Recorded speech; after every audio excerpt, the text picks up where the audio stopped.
بسم الله الرحمن الرحیم و به نستعین. الحمد لله رب العالمین و الصلاة و السلام علی سید المرسلین سیدنا و نبینا محمد و علی آله و صحبه اجمعین. خدمت همه شما بینندگان عزیز و محترم در برنامه اذکار عرض سلام و ادب دارم. امیدوارم که باز هم در راستای فهم بیشتر و تداعی بهتر معانی و مفاهیم اذکاری که به زبون میاریم پیشگام باشیم.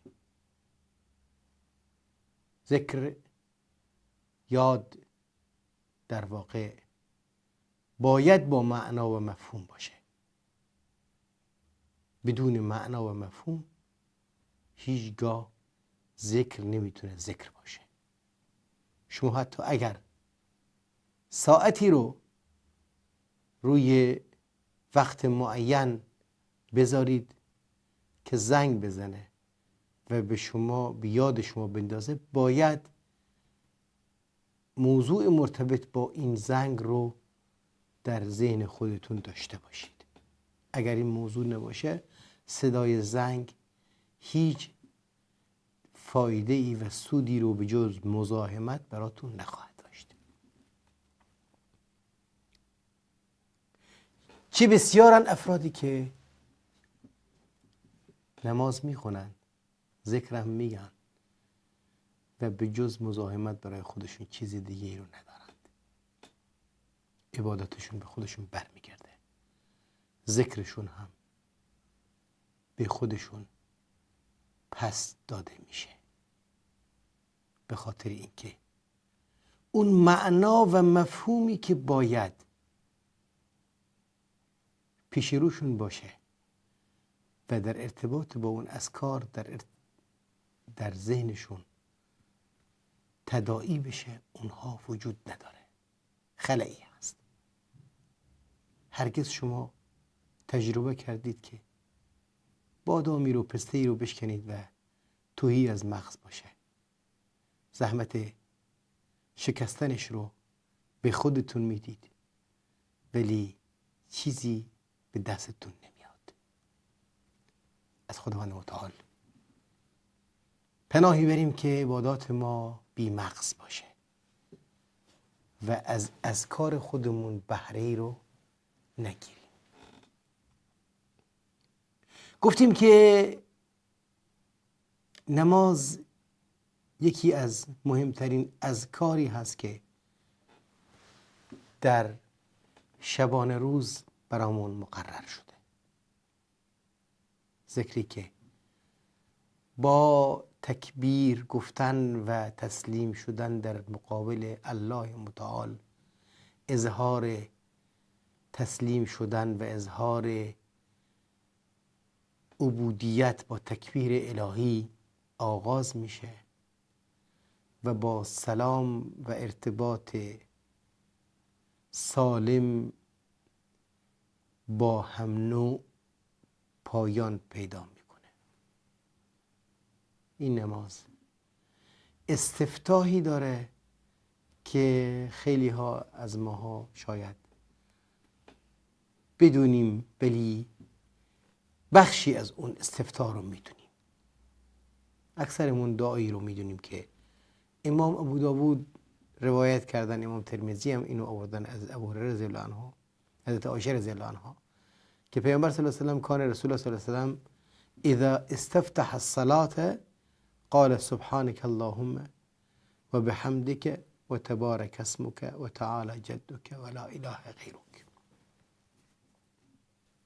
اینو همون میدونیم، اکثرا اینو حفظ داریم و شاید کوتاه‌ترین دعایی هست که در استفتاح نماز خونده میشه، ولی خب معانی بسیار عظیم و مبارکی در این عبارت کوتاه گنجانده شده که تداعی کردنش بسیار لازم است.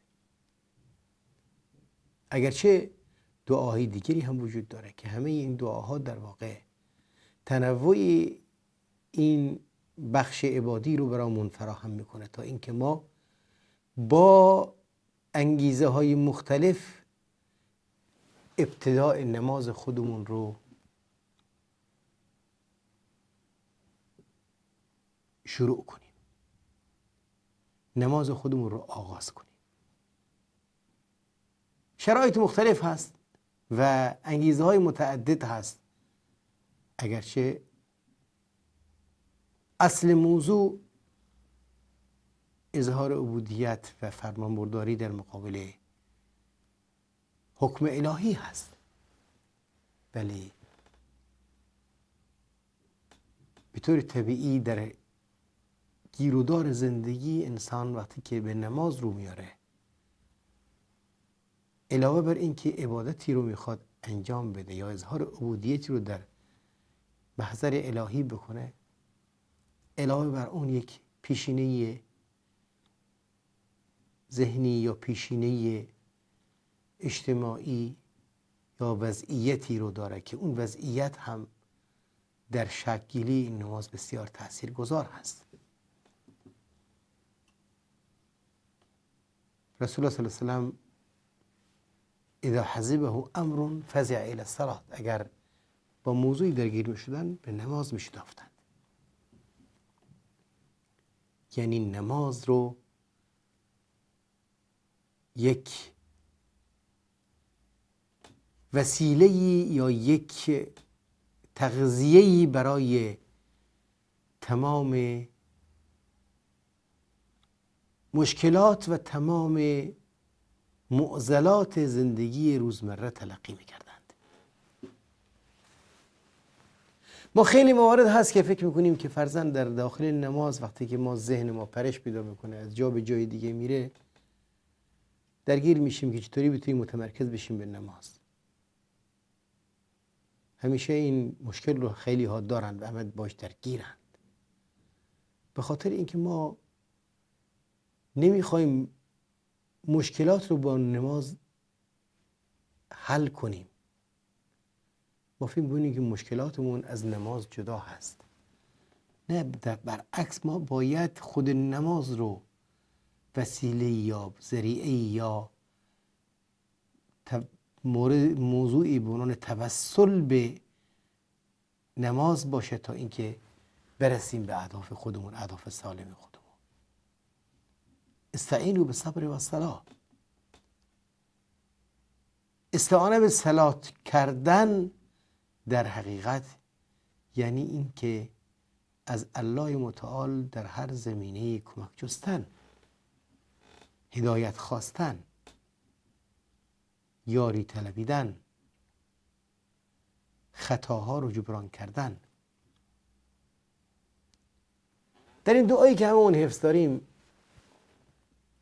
ابتدا با تسبیح آغاز میشه. سبحانک اللهم، پروردگارا تو منزه هستی، با حمد تو اینو میگیم، منزه هستی از تمام کوتاهی‌هایی که ما در زندگی خودمون انجام بدیم، منزه هستی از تمام غفلت‌هایی که ما در عملکرد خودمون داریم، منزه هستی از تمام باورهای غلطی که خواسته و ناخواسته در ذهن ما و بشر در ارتباط با تو شکل میگیره. منزه هستی از ناامیدی و یأسی که ما خیلی موقع ها ما رو با خودش مشغول میکنه و از تو ناامید میکنه. منزه هستی از انشغالی که خیلی از امور ما رو منشغل میکنه و تو رو از یاد میبریم. منزه هستی که بزرگی و عظمت خیلی از امور در ذهن ما جای گرفته است و تو رو فراموش میکنی. منزه هستی از تمام گفتار و کرداری که بندگان میگن و انجام میدن و در خور و شایسته مقام و عظمت تو نیست و تمام صفات کمال مال تو هست. به حمد که با حمد تو تسبیح تو رو میگیم، کمال صفات رو برای تو ثابت بکنیم و تو رو منزه میداریم و دور میداریم از تمام اون چه که زیبنده مقام شأن تو نیست. و تبارک اسمک،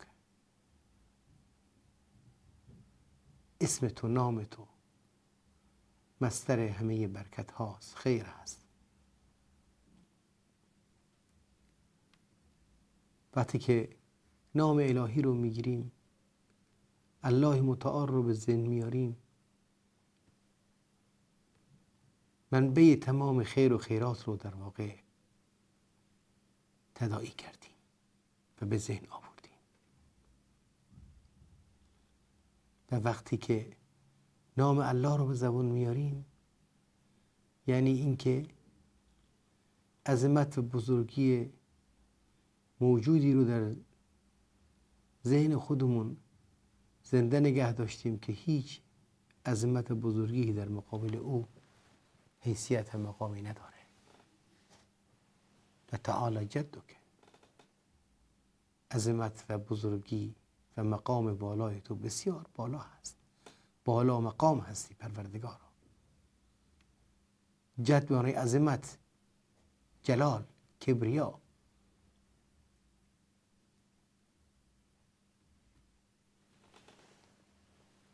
تعالی یعنی بالا هست، بلند مرتبه هست، عظمت تو، کبریای تو والا هست. ولا اله غیرک، و هیچ الهی، حاجت روایی، مشکل گشایی،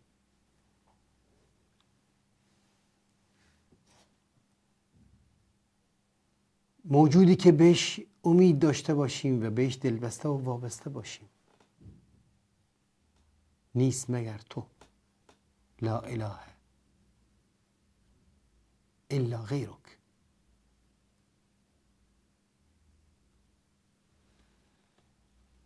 الوهیت و عبودیت یکتای تو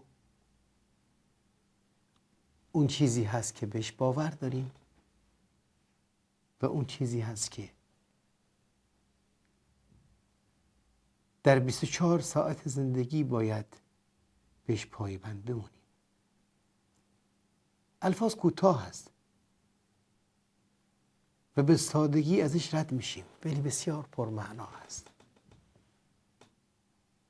بسیار پرمفهوم هست.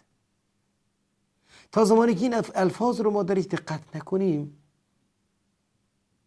استعینوا بالصبر و الصلاة برامون درست نمیتونه تصویر پیدا بکنه. استعانه جستن، کمک گرفتن از نماز. در هر موقعیتی که هستید وقتی که این دعا رو به زبان آوردید در ابتدا،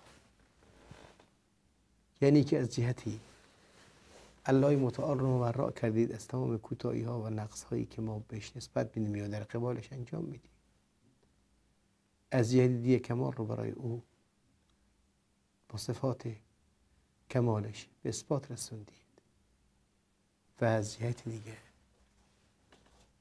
عظمت و کبریای او رو در ذهن تداعی کردید و از جهت دیگه الوهیت یکتای اون رو اثبات کردید و عبودیت دیگران رو نفی کردید. ولا اله غیرک، غیر از تو هیچ الهی، هیچ معبودی وجود نداره. هر چی هست دروغ هست، هر چی هست نادرست هست. یکی از دعایی که در نماز، ابتدای نماز اومده یا ذکری که اومده این هست و از کار دیگری هم اومده که اونها هم در موقعیت‌های مختلف باید در آغاز نماز خونده بشه. تنوع این اذکار پوشش دهنده موقعیت‌های مختلف انسان و نیازهای درونی افراد هست. حضرت ابو هریره رضی الله عنه در روایتی که امام بخاری و مسلم میارند میگن که کان رسول الله صلی الله علیه و سلم یسکت بین تکبیر و بین القراءت اسکاتتا. پیامبر صلی الله علیه و سلم در بین تکبیر و بین قرائت خودشون یه توقفی داشتند.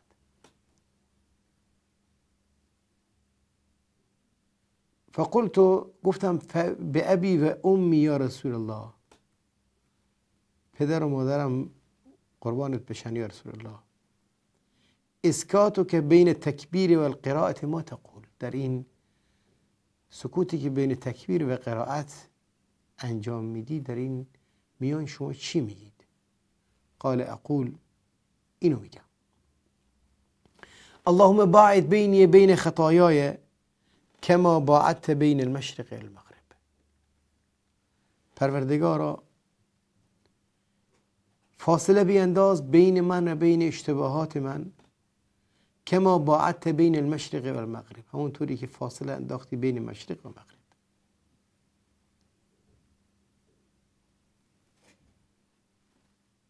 اشتباهات من یا انجام شده هست یا اشتباهاتی هست که بهش من مبتلا هستم.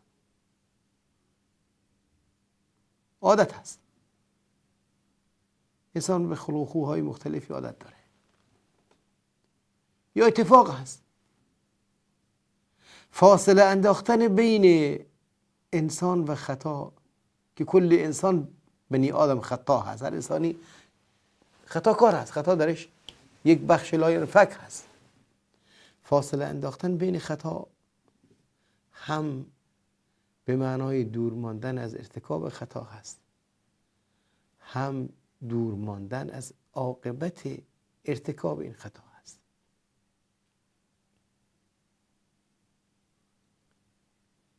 ببینید شما وقتی که نمازی رو شروع میکنید و این جمله رو به زبان میارید اللهم باعد بینی بین خطایای کما باعدت بین المشرق و المغرب، فاصله بین نماز قبل و نمازی که دارید میخونید رو کلا با ترسیم کنید که چه اشتباهاتی مرتکب شدید، چه خطاهایی رو انجام دادید، چه کوتاهی هایی کردید، تا این فاصله بین شما عملی انجام بشه یا این درخواستتون یه درخواست بالفعلی باشه. چه اموری بوده که باید انجام میدادید انجام ندادید؟ در چه زمینه های کوتاهی کردید؟ چرا نماز از نماز تا نماز دیگه کفاره هست؟ چرا کلا در 5 وقت این نماز رو ما در اوقات متعدد انجام میدیم؟ چرا اینا رو یک جا جمع نمی کنیم اونطوری که 5 وقت رو خیلی ها 3 وقت کردن؟ چون نیاز انسان هست که در مسیر زندگی هر قدمی برداشت یه نگاهی به عقب بکنه، نظر تراکم پیدا بکنه. یه لباسی رو شما اگر 1 روز 2 روز 3 روز پوشیدید، خب روز اول تمیده، روز دوم خود به خود آثار کثیفی روش نمایان میشه. اگر 3 روز شد 4 روز شد بیشتر میشه، بالاخره به یک وضعیتی میشه که خودتون هم خجالت بکشید که با اون لباس بیرون بیایید. چه خوبه که انسان در اولین فرصت این لباس رو بشوره تا اینکه لباس نظیفی باشه. خلق و خوی انسان و سیرت انسان هم به همین صورت است. هر نمازی و هر وعده ای از این نمازها یک غسل خانه‌ای برای انسان هست. پیامبر صلی الله علیه و سلم میگن آیا ببینید کسی که در جلوی خونش یه نهر آب باشه و روش در اون آب 5 بار غسل میکنه، آیا از چیزی میمونه؟ از نجاست؟ ابدا. نماز هم عیناً این موضوع رو داره. در ادامه میگه اللهم نقنی من الخطایا کما ینقی الثوب الابیض من الدنس. پروردگار منو از خطایا پاک کن همونطوری که لباس سفید از چرک و آلودگی پاک میشه. اللهم اغسل خطایای بالماء والثلج والبرد. پروردگارا شستشو بده، پاک کن گناهان من رو با آب و با برف و با یخ، که اینها همشون زاینده انواع مختلف میکروب ها و همه انواع نجاسات هستند. دعای دومی هست که باز هم در سنت اومده، در صحیح بخاری مسلم اومده. انشالله که این دعا رو هم حفظ میکنید تا با تنوع این دعاها عباداتتون با روح و معنا و مفهوم صحیح و درستی انجام بشه. ادامه این دعاها رو انشالله در برنامه آینده تقدیم حضورتون خواهم کرد. السلام علیکم و رحمت الله و برکاته.